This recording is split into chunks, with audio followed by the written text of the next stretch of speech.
శ్రోతలకు నమస్కారం. ఈ మా ఆనంద జీవితం అను కార్యక్రమంనకు స్వాగతం.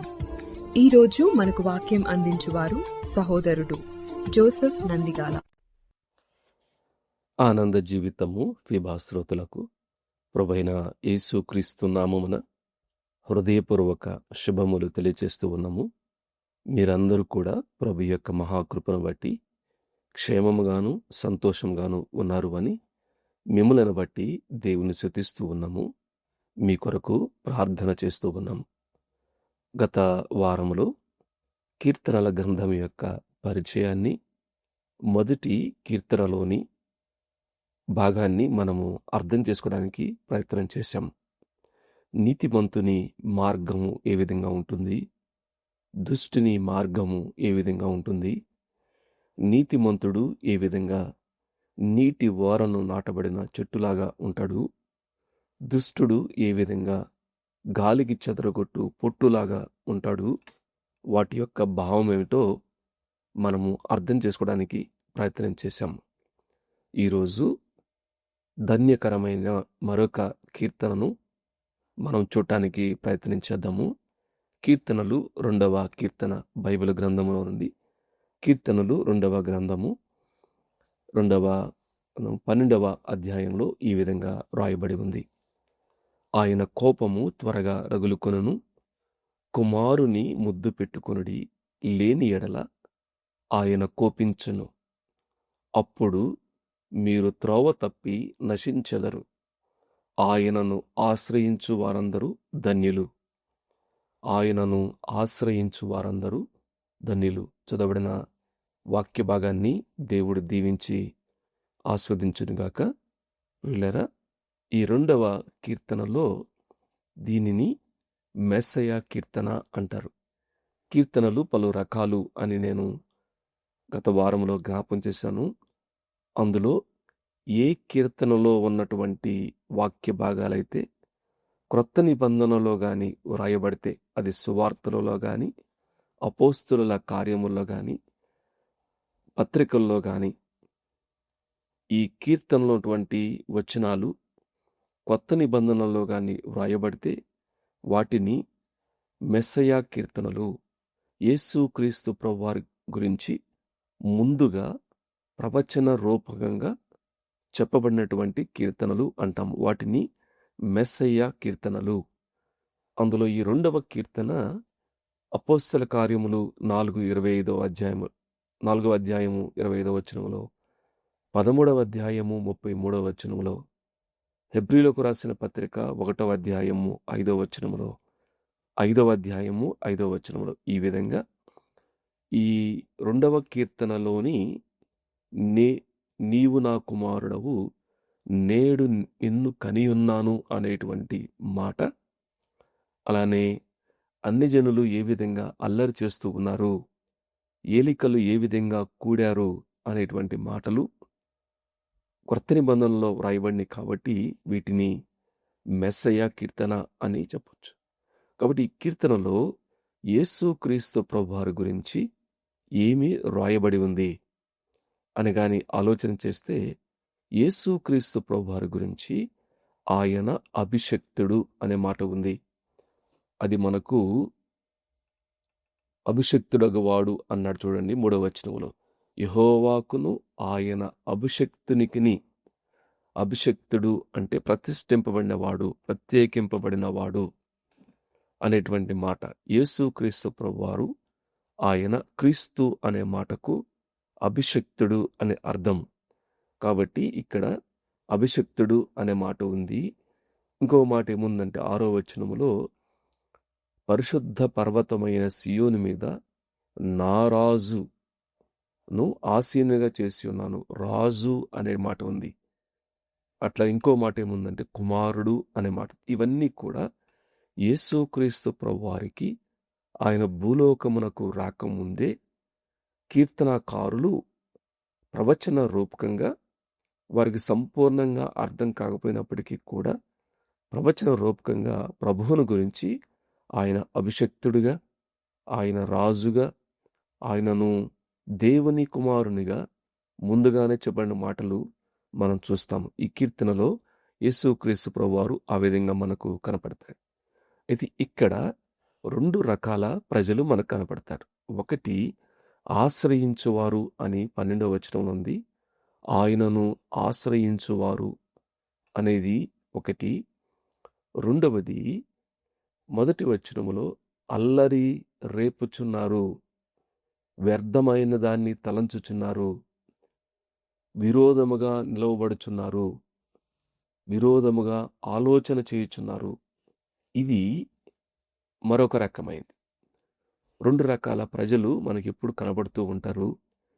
ఈ భూలోకంలో యేసుక్రీస్తు ప్రభువారు అభిషిక్తుడుగా, రాజుగా, దేవుని కుమారుడుగా, దేవుని చేత ఏర్పరచబడినటువంటి వ్యక్తిగా ఈ టైటిల్స్ అర్థం చేసుకోవాలి. దేవుని కుమారుడు అంటే ఇక్కడ ఉద్దేశము ఆయన సంబంధాన్ని, స్వభావాన్ని చూపించేది. అంతేగాని భౌతిక సంబంధమైనటువంటి కుమారుడు అనేటువంటి భావన కాదు. నీవు నా కుమారుడవు, నేడు నిన్ను కనియున్నాను అంటే ఉద్దేశం అక్కడ ఫిగరేటివ్ లాంగ్వేజ్లో సాదృశ్య రూపకంగా తండ్రికి కుమారుడు సంబంధాన్ని గురించి, స్వభావాన్ని గురించి చెప్తున్నాడు. అంతేకాని అదేదో భౌతికంగా కన్నాడు అనేటువంటి ఉద్దేశము కాదు. లేకపోతే నారాజు అన్నాడు కదా, తండ్రి ఏమన్నాడు? నేను నా పరిశుద్ధమైన సియోను మీద నారాజును అంటున్నాడు. కాబట్టి కుమారుణ్ణి నారాజు అన్న కదా. నేర్చుకోవాల్సిన పాఠం ఏంటంటే యేసుక్రీస్తు ప్రభువారి గురించి చాలా స్పష్టంగా ఆయన అభిషిక్తుడిగా, దేవుడిగా, రాజులకు రాజుగా, ప్రభువులకు ప్రభువుడుగా ఆయన గురించి వ్రాయబడింది. అయితే 2 రకాల ప్రజలు మనం చూస్తాం. ఒకటి ఆయనను ఆశ్రయించువారు, ఆరాధించువారు, ఆయనను ముద్దు పెట్టుకునేవారు, ఆయన్ని సేవించువారు. 12వ వచనం 11వ వచనంలో యెహోవాను సేవించుడి, గడగడ వణుకుచు సంతోషించుడి. కాబట్టి ఆశ్రయించువారు, ఆరాధించువారు, సేవించువారు, సంతోషించువారు, వీరిని మనమంటే ధన్యులు అన్నాం. ఆయనను ఆశ్రయించువారు ధన్యులు. ఎవరైతే యేసుక్రీస్తు ప్రభువారిని స్పష్టంగా అర్థం చేసుకుని, అవును ఈయనే దేవుడు తన ప్రణాళిక చొప్పున, తన సంకల్పం చొప్పున ఈ లోకానికి ఆయన వచ్చాడు, ఆయన ముందుగా ఉన్నవాడు, సృష్టికర్త, సర్వ సృష్టికి ముందుగా ఉన్నటువంటి వాడు. అయితే మానవుని యొక్క రక్షణ కొరకు, మానవుని యొక్క పాప క్షమాపణ కొరకు ఈ లోకమునకు వచ్చి ఆయన జీవించి, ఆయన మరణించి, సమాధి చేయబడి తిరిగి లేచాడు.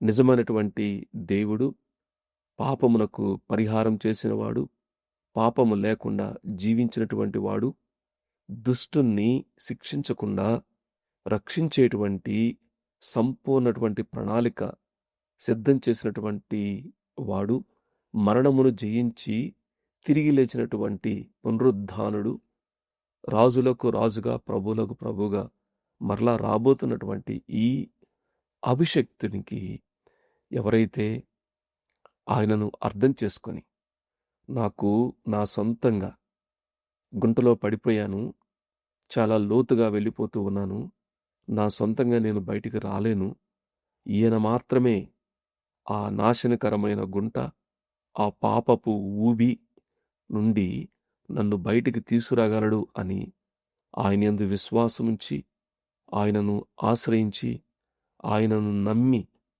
తమ పాపములను ఒప్పుకొని ప్రభువునందు విశ్వాసముంచుతారో వారు ధన్యులు. ఆయనను ఆశ్రయించు వారు ధన్యులు అనే మాట. వారు సంతోషం ఉంటుంది. ఆయనను సేవించేటువంటి భాగ్యం దొరుకుతుంది. ఆయనను ఆరాధించేటువంటి గొప్ప భాగ్యం దొరుకుతుంది.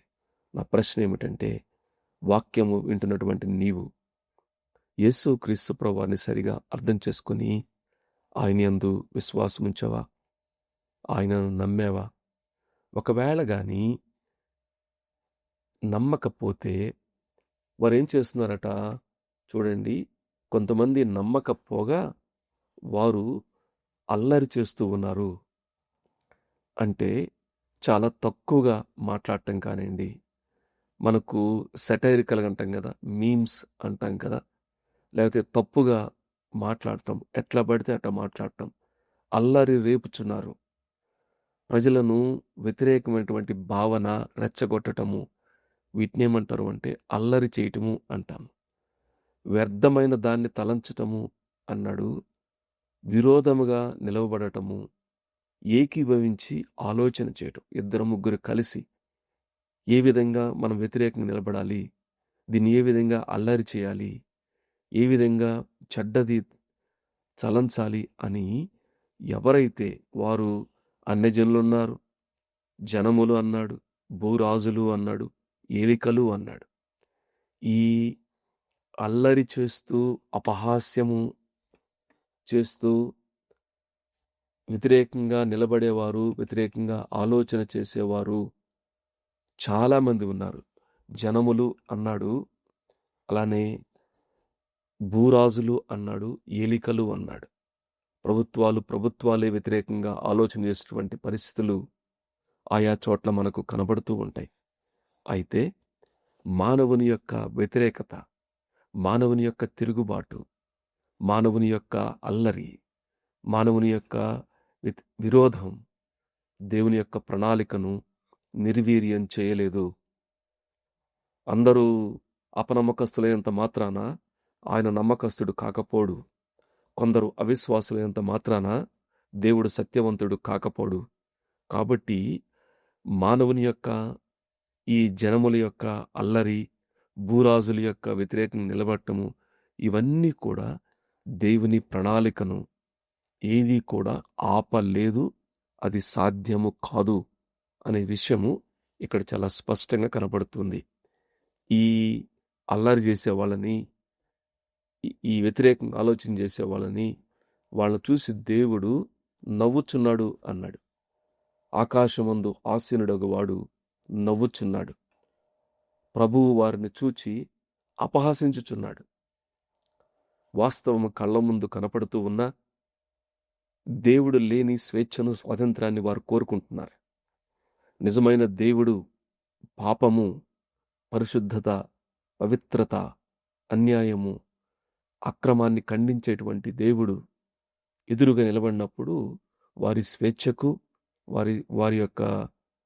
వారు చేసేటువంటి తప్పుడు పనులకు ఆటంకం. కాబట్టి ఇక్కడ ఏమంటున్నాడు అంటే, వారు ఆ విధంగా వ్యతిరేకంగా నిలబడుతున్నప్పుడు వారు ఏదో దేవుని యొక్క ప్రణాళికను మనము ఆపవచ్చు అనేటువంటి ఆలోచన చూసినప్పుడు ఆకాశమందు ఆసీనుడగువాడు నవ్వుచున్నాడు, అపహసించుచున్నాడు అన్నాడు.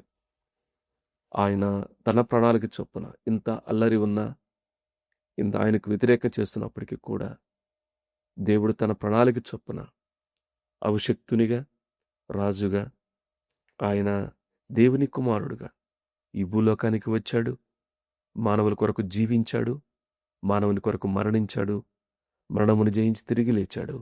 ఆయన మరలా రాబోతూ ఉన్నాడు. కాబట్టి అర్థం చేసుకోవాల్సిందంటే, ఈ భూరాజులు వ్యతిరేకించినంత మాత్రమున దేవుని ప్రణాళిక అది నిర్వీర్యం కాదు, అది ఆపలేరు. ఇంకొక విచిత్రమైన సంగతి ఏమిటంటే, ఈ భూరాజులను, ఏలికలను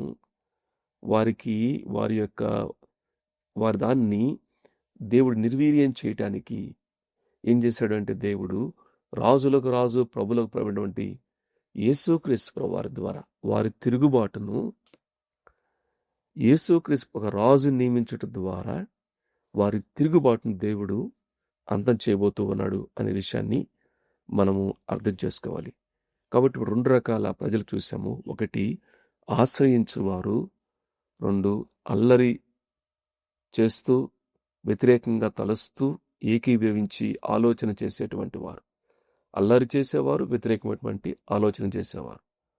ఇంకొకళ్ళు ఆశ్రయించేటువంటి వారు. మరి ఆశ్రయించేవారు ధన్యులు అన్నాడు. మరి అల్లరి చేస్తూ వ్యతిరేకమైనటువంటి ఆలోచన చేసేవారు వారు దండనకు గురి అవుతారు అన్నాడు. వారు దండనకు గురి అవుతారు. చాలా కఠినమైన మాటలు ఉన్నాయి. ఏముందంటే, ఇనుప దండముతో నీవు వారిని నిలగొట్టెదవు, కుండను పగలగొట్టినట్లు వారిని ముక్కలు ముక్కలుగా పగలగొట్టెదవు అన్నాడు. ఎన్నిసార్లు దేవుడు తన ప్రేమ చేత, తన కృప చేత, తన కరుణ చేత నీవు వ్యతిరేకించిన, అల్లరి చేస్తున్న, వ్యతిరేకంగా ఆలోచన చేస్తున్నప్పటికీ కూడా నీ పట్ల ఆయన సంకల్పం, నీ పట్ల ఆయన ప్రేమ, నీ పట్ల ఆయన కరుణ వాత్సల్యం, ఆయన మారని దేవుడు ఇంకనూ నీకు అవకాశం ఇస్తున్నప్పుడు, ఇంకనూ నీతో మాట్లాడుతూ ఉన్నప్పుడు నువ్వు చేయవలసింది ఏమిటంటే ఇప్పుడైనా అర్థం చేసుకుని ఆయనను ఆశ్రయించటం, ఆయన యందు విశ్వాసం ఉంచటం నీవు నేర్చుకోవాలి. ఒకవేళ కానీ ఎన్నిసార్లు గద్దించినప్పటికి కూడా సమయం ఉండగానే దేవుడు నీతో మాట్లాడుతూ ఉన్నప్పుడే నీ విశ్వాసం ఉంచుకున్నా, నమ్మకుండా అట్లానే వాయిదా వేస్తూ, వ్యతిరేకిస్తూ, విమర్శ చేస్తూ, అల్లరి చేస్తూ ముందుకు కొనసాగి ఆయన వచ్చిన లేకపోతే నీవు మరణించిన దండన ఉంది అని దేవుని వాక్యము జ్ఞాపం చేస్తుంది. కాబట్టి రెండు రకాల మధ్య ఆశ్రయించే వారిగా ఉండి ధన్యునిగా ఉంటావా, లేకపోతే అల్లరి, వ్యతిరేకమైన ఆలోచన చేస్తూ దేవుని యొక్క నవ్వులాటకు, అపహాస్యానికి, ఆయన దండనకు గురి అవుతావా అనేది నీవే ఆలోచన చేసుకోవాలి అని ప్రభు పేరట మనం చేస్తున్నాను. నమ్ముకున్న వారు ధన్యులు. కాబట్టి వారు చక్కని వాగ్దానాలు దేవుడు ఇచ్చాడు, వారికి సంతోషం ఉంటుంది, వారు సేవిస్తారు అనేటువంటి మాట ఉంది. కాబట్టి భూరాజులారా వివేకులై ఉండండి, వివేకంతో ఆలోచన చేయండి. ఏదో మంది మార్బలము కాకుండా, అలా అనాలోచిత కాకుండా జ్ఞానయుక్తంగా, వివేకంగా ఏది సత్యము, ఏది అసత్యము, ఏది నిజము, ఏది యథార్థమైంది అనేది మీరు వివేకంగా ఆలోచించండి. బోధన ఉందండి, వినండి అనేటువంటి మాట దేవుడు జ్ఞాపకము చేస్తూ ఉన్నాడు. కాబట్టి ఈ సమయంలో నేను దేవుని వాక్యాన్ని ముగించకముందు ఆశ్రయించేవారు ధన్యులు, అల్లరి రేపువారు, ఏకీభవించి విరోధముగా ఆలోచన చేసేవారు దండనకు గురి అవుతారు. వీరిద్దరి మధ్య తేడా ఏమిటంటే యేసుక్రీస్తు ప్రభువారు దేవుని సంకల్పం చొప్పున అభిషిక్తుడిగా, యూదుల రాజుగా, దేవుని కుమారుడుగా ఈ లోకానికి వచ్చాడు, జీవించాడు, మరణించాడు, తిరిగి లేచాడు. కాబట్టి ఈ సమయంలో నిర్ణయం నీదే. ప్రేమతో మనం చేసేదంటే ఒకవేళ ప్రభువుని నమ్మకపోతే ప్రభునందు విశ్వాసం ఉంచండి. నమ్మిన వారు భయభక్తులు కలిగి సంతోషిస్తూ, సేవిస్తూ ధన్యులుగా జీవించడానికి పరిశుద్ధాత్మ దేవుడు సహాయం చేయనుగాక. దేవుడి వాక్య భాగాన్ని దీవించి ఆస్వాదించనుగాక.